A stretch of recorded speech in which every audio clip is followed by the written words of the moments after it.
Alright, greetings from Dong Hoi airport. We just got here, it's around 8:30 in the morning.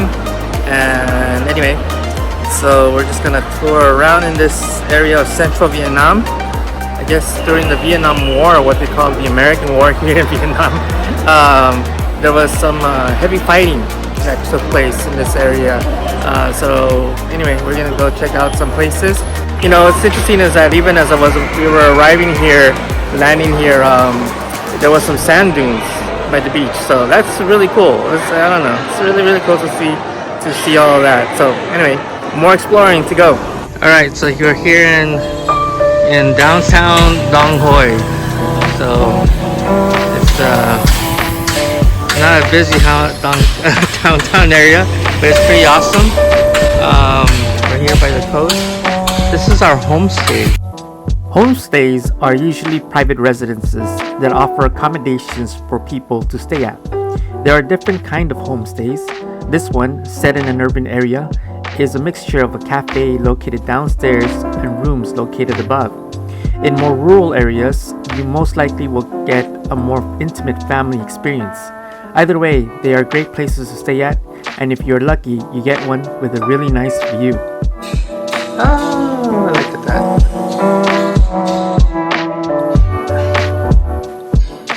Good morning, Dong Hoi.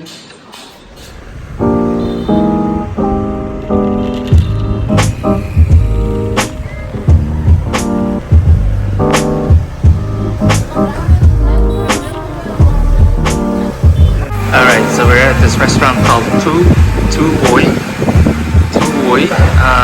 which specializes in shrimp pancakes. It's the menu. Oh wow. This is edible? You can eat this? Yes. Wow. Is it like made out of rice or? Yeah, it's made from rice. Oh, rice paper. Vietnamese shrimp pancakes, also known as bánh quai, is a very savory dish. Basically, it's a crepe that contains shrimp and also pork. This is not to be confused with another crepe called bánh xèo, although they do look pretty similar. Rice flour is used here, onions, bean sprouts. You wrap it with the provided greens and dip it in the sauce. Yes, it's very delicious and you can eat this anytime, any day. What we ate earlier right now was simply delicious. So now I'm gonna try this one. Rice dumplings, I've never seen this before, so this is very different from the wow, they look pretty transparent. Dip it? Yeah. Let's see. What inside? Rice dumpling here. Almost like a... Although at first I was thrown off by its texture, I ended up liking this dish called bánh bolo, which is basically a tapioca dumpling, also filled with shrimp and pork. I'll talk about this dish in other videos, but I would definitely recommend having this as it is a specialty dish here in Dong Hoi.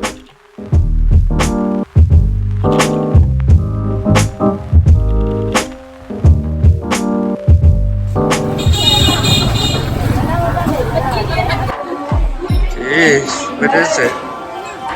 Pork.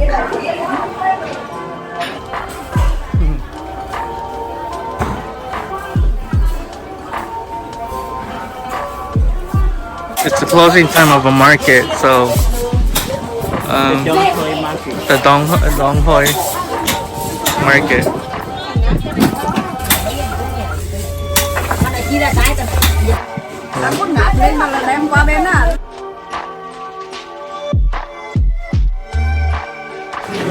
That's rice paper. Getting sugarcane juice here.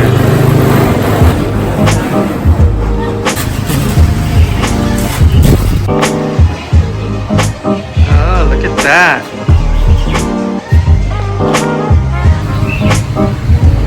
There you go, sugarcane juice. I'm going to try out this sugarcane juice. So the last time I had sugarcane juice was in Oaxaca about 10 years ago. I got sick. Wow. So anyway, but this looks different, you know. First of all, it's not that hot, and I think you will buy with Huh? this sugar can. Yeah. Yeah. Sugar cane. So we'll see. You know, I'll try it out. Still, I'm gonna try it out. Yeah, just like I remember it tasting like, but it was cooler. When I first had it in Oaxaca, it was really recently made, and it was hot. It was a hot weather, and it was the sugarcane juice was also like warm, and anyway, I got sick. But this time it's actually cool. So hopefully nothing will happen to me today. You will buy, okay. Happily, I didn't get sick at all and ended up drinking more sugarcane juice throughout the entire trip. Now, we cross the sand dunes of the region to get to a very special place called the Vinh Moc tunnels, one of the most peculiar remnants left from the American War.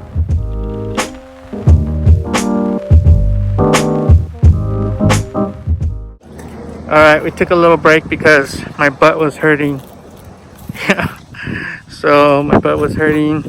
It's been like about, I don't know, like an hour? I don't know, an hour drive, maybe even less than that. But anyway, I'm sitting down and my butt is hurting on the bike. Crazy. We're on the road and we encountered this truck full of pigs. Oh, very sad. Oh.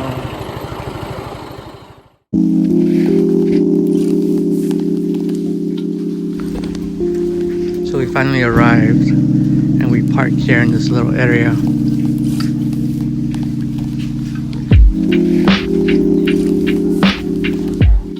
The Vinh Moc tunnels is a 3-level tunnel complex built by the villagers of Vinh Moc that took 2 years for it to be complete. The villagers lived in these tunnels starting around 1966 until early 1972 to hide from the heavy bombing that was taking place above. It included wells, kitchens, family rooms, healthcare settings, and even a maternity ward of sort, which you will see in a minute. Guided tours are available and highly recommended, as you can get lost if you were to go in there on your own.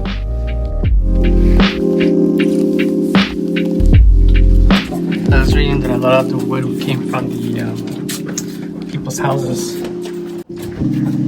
Oh wow! These steps are pretty wide, so you have to like really be careful. They're not like easy steps to go down to.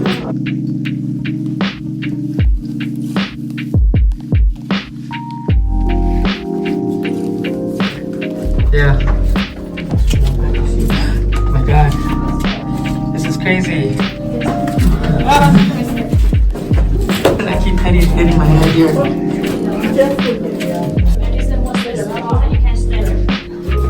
You don't need for meeting, for big operation, for art performance, for wedding. Very slippery. We found the exit. We're done exploring here. But that was a pretty crazy moment. Just going through all of that. It's just amazing. Alright, so we just left the tunnels over here. And now, so I guess people exited here or came into the tunnels through this area. And of course, this actually led out to the beach. Quite amazing.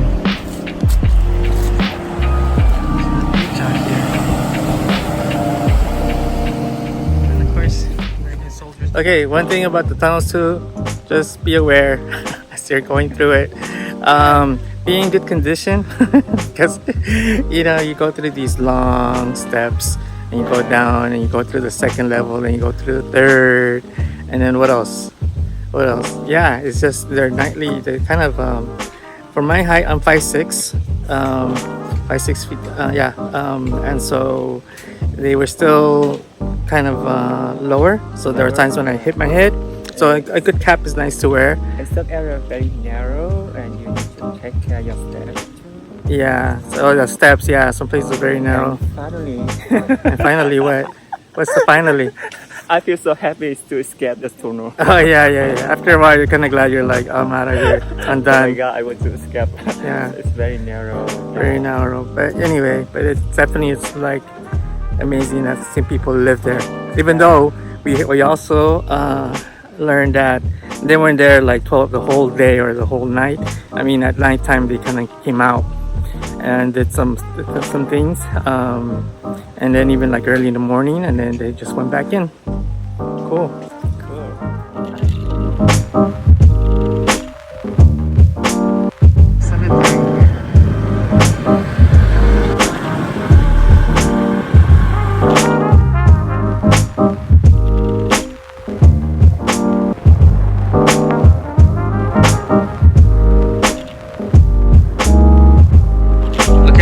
For a quickie because we saw some people that were playing here in the sand.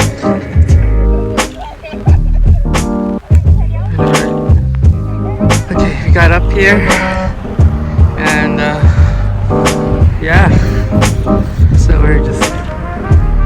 This is actually still Vietnam. It looks like we're in California desert or something, or like Joshua Tree Death Valley, but we're not. You know, this is, like I said, these are like one of the sand dunes here in Central Vietnam. Okay, looks like they're getting wet, sprinkling a little bit, so the rain is probably coming in our direction.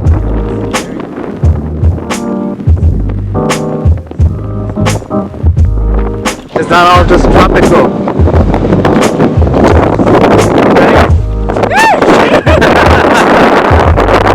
Oh wow, that's crazy. Okay, we gotta go.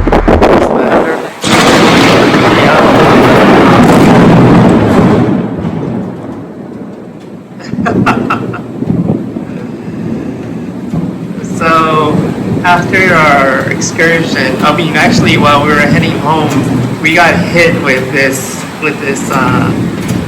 storm, and it was intense. And so, and of course, we were on a motorbike. And the good thing is that we had some raincoats, so we put them on. And so, but you know, still driving on a motorbike in this like, you know, horrid rain, like heavy amount of rain. I mean, it was difficult for me to see. I was just the rider. Han was the driver, but he said he's experienced this before, so it's not nothing new. It's nothing new to him. So so anyway, and then there were many other motorbike drivers there that were just driving around. It's just amazing to just see and experience. It was just a lot of craziness. I mean, just imagine. I mean, just look at this. So anyway, I'm just glad that we got home. We made it safe and sound. That was definitely an adventure. I won't ever forget this. All right, I'm tuning out.